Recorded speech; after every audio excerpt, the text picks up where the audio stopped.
Bonjour, soyez les bienvenus dans le journal de la nuit de France 24 et France Info. Cette première libération d'otages intervenue ce vendredi, 4 enfants et 9 femmes parmi les otages israéliens. Cela fait partie de l'accord conclu avec le Hamas. Ils sont rentrés en Israël et ont subi des premiers examens médicaux, a précisé l'armée. Les images de cette libération et première réaction, regardez.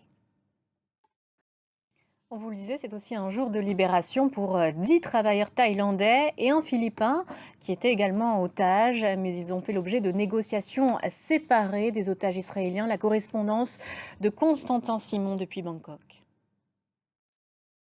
Et accord entre Israël et le Hamas négocié sous l'égide du Qatar. Il concerne la libération de 50 otages, ce qui veut dire que d'autres captifs doivent être remis en liberté ces prochains jours.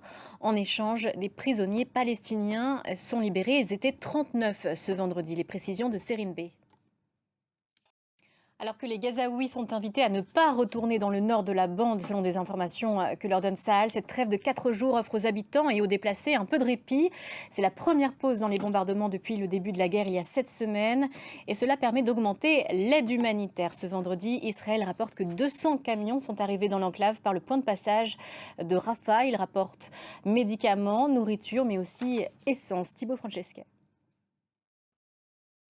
Dans le reste de l'actualité internationale, la suite du feuilleton judiciaire ouvert en 2013 en Afrique du Sud, Oscar Pistorius sera libre le 5 janvier prochain. L'ancien athlète paralympique a obtenu la liberté conditionnelle. Alors que ce féminicide avait largement été médiatisé, sachez que ce samedi 25 novembre est la journée internationale de lutte contre les violences faites aux femmes, qui reste encore importante.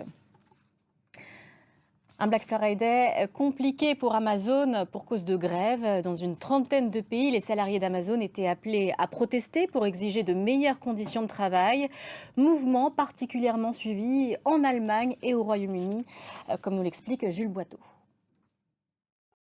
Et puis fin novembre, c'est parti pour les marchés de Noël. En France, parmi les plus connus, il y a celui de Strasbourg, 453e édition, mais aussi Colmar.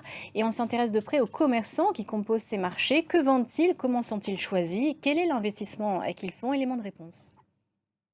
Fin de ce journal, merci de l'avoir suivi. On se retrouve dans une quinzaine de minutes.